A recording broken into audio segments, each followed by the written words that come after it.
Thank you, Chair. The human rights situation in China has not stopped deteriorating, but the West has not stopped doing business there.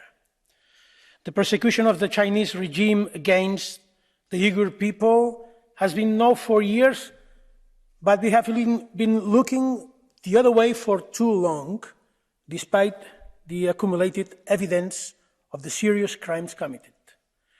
After the publication of the Xinjiang police files, it is impossible to deny the evidence. There is ethnic, religious, and linguistic persecution against an entire people. The Chinese regime is for the human rights what greenhouse gases are to climate change. So it is time to act, to take measures to protect the Uyghur people and to let the Chinese regime know that if it does not correct its policy, the European Union is ready to change its economic and trade relationship and feel the consequences. Thank you very much.